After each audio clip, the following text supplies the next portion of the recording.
2020, Retirement Day, hooray! I bet you thought this day would never come. Jim and I, really want to congratulate you on your accomplishment, all those years working for Best Buy. And as you retire, going on to a job that you feel you've been really called to. So I'm going to continue to pray that God blesses you in all your endeavors and blesses your beautiful family. You probably don't know this, but maybe you do. You're one of the reasons I married Jim, because you can always judge a person by his family and by the friends he has. And you, Matlin, LeMay, have been wonderful, wonderful friends for all these years.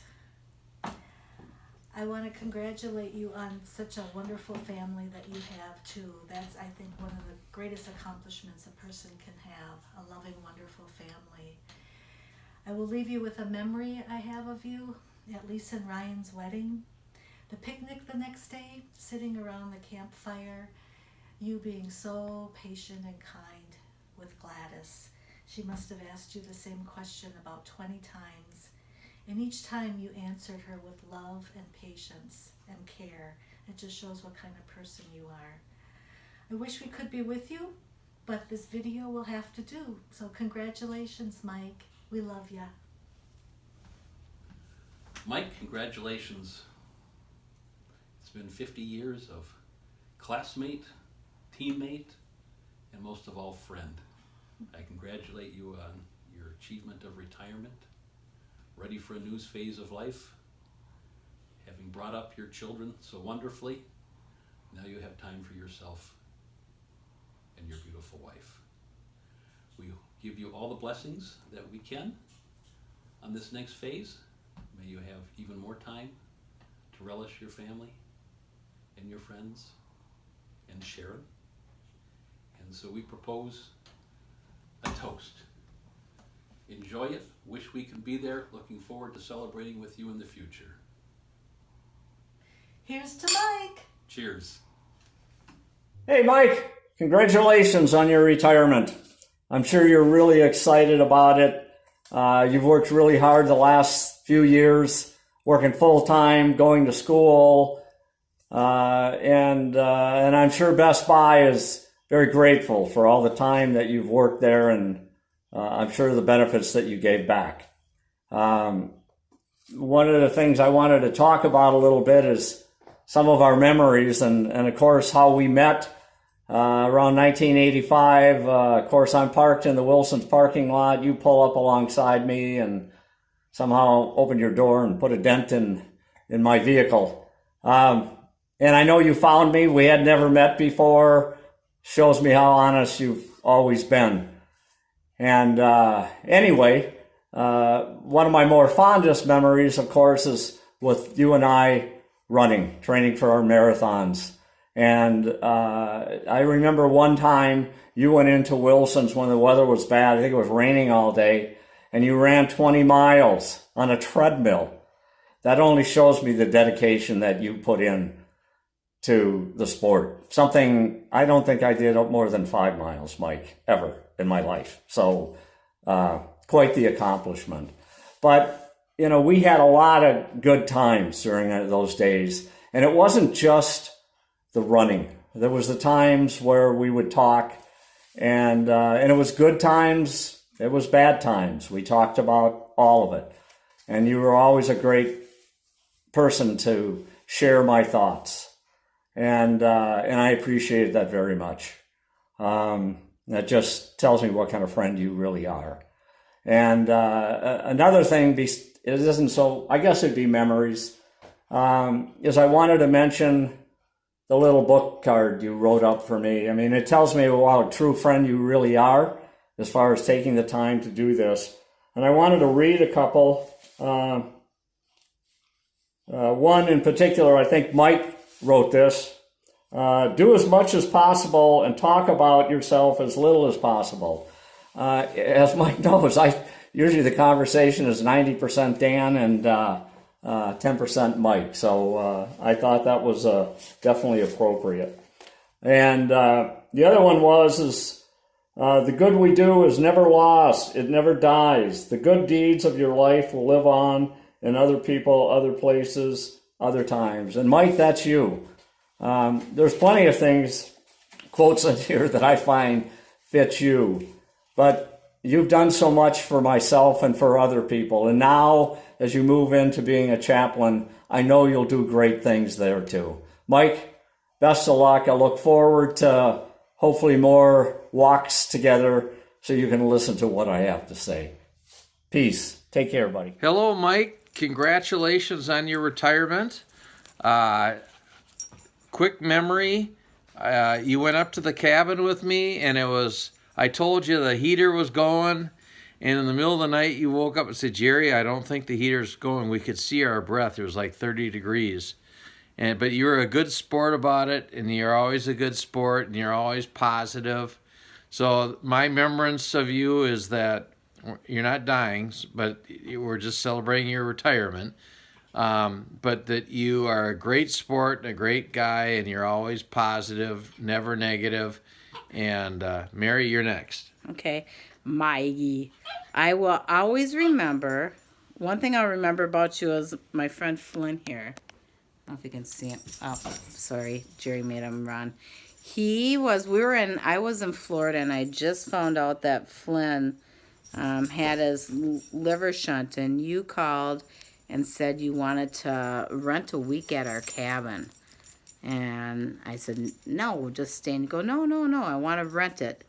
And what you wanted to do was help us with the surgery for Flynn, which was very thoughtful and very generous. You can always stay at our cabin and don't have to pay us. But at the end you said, well, I want to, that way you can, if you rent it out to me for a week, that way you can help pay for Flynn's surgery.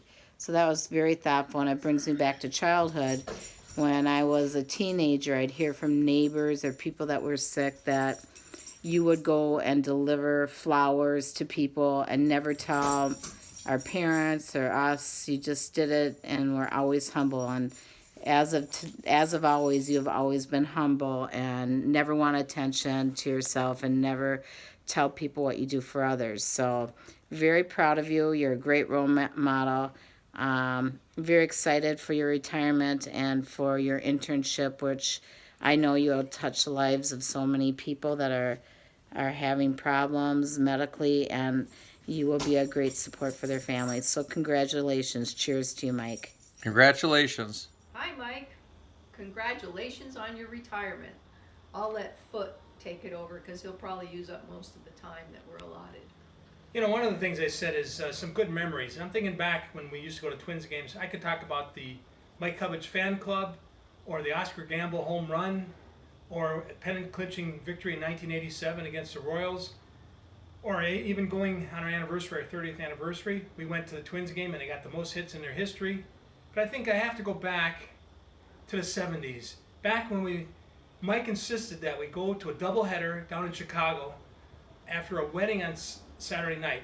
We hit the road about 1 o'clock in the morning because he said, Jim, Foot, you have to go because you have the car. Drove in a big rainstorm, got there, took a doubleheader.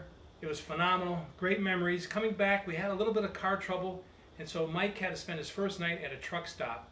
He didn't sleep a wink, but it was a great memory, and one to always remember. Congratulations on your retirement. Maybe we'll have to take another trip to Chicago, to the new ballpark in south side of Chicago. And I would like to say congratulations. Retirement is one that you already have a plan for your next gig, so that's the cool thing. You will make a wonderful counselor because you're the nicest guy I've ever met, and it's been good to know you all these years, and your family. They feel like it's part of our family. So congrats. Congratulations. I had to take a sip out of my Rochester Red Wing cup. Good luck. Enjoy retirement. Hi, Mike. Congratulations on your retirement. Cheers. We saved you a spot on our boat for you, so I hope to see you soon. This is how we do retirement. This is our happy hour. We got a spot right here for you. You're welcome anytime. Excited to get to spend more time with you guys. One memory I have is your extensive vinyl album collection that you had in high school. I hope you still have it and can listen to it in retirement. And I hear that there was something about a worm. Well, you also, I think, did the best worm of all the guys that participated in that. Better than you, Dad? I didn't participate. Congratulations, Mike. Congratulations. Hey, Mikey, congratulations on your retirement. It is so well earned, and we're so excited for you. What are some favorite memories I have of Mike Cassidy? I remember when you first came to see us out in the farm and you were driving home from church, I think it was, and you kept stopping for the birds because you didn't want to hit them. And Dad kept saying, just hit them, drive, because you kept hitting the brakes. Doing the bacon at your wedding. Doing the bacon at our wedding. Oh, yeah, that's right. Let's see, there's this guy and that guy. We're still not sure which one's this guy and which one's that guy, but I guess we'll figure it out sometime.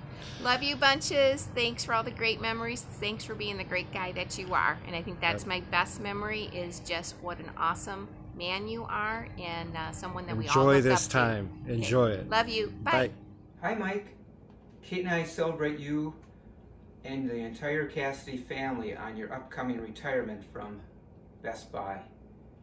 Your humble beginnings took root as a paperboy for the Minneapolis Star while you were in grade school at St. Charles Borromeo. Your teenage years saw you serve the St. Anthony community in Apache Plaza at Penny's Supermarket, working as a bag and stock boy, making Mom and Dad proud. No one could flip cans into a bag like you could. You then catapulted to the beer gardens at our Minnesota State Fair. But it did not financially sustain you since you drank the profits. If only your son-in-law, Brew, could see you then. After degrees in marketing and accounting at St. Thomas College and the University of Minnesota, you kept your family warm and dressed in style while at Berman's/Wilson's, and then on to the last 20 years at Best Buy. As Grandpa Mazza would say, it's a nice and a good one, honest to God, which leads you to facilitating as a hospital chaplain to further God's care for humankind. You have many outstanding qualities, Big Mike, one being your acts of humility, which reminds me of a quote. True greatness is like a river. The deeper it is, the less noise it makes. You are my mighty Mississippi Mike. Enjoy your next chapter. You'll be great. Love you, bro.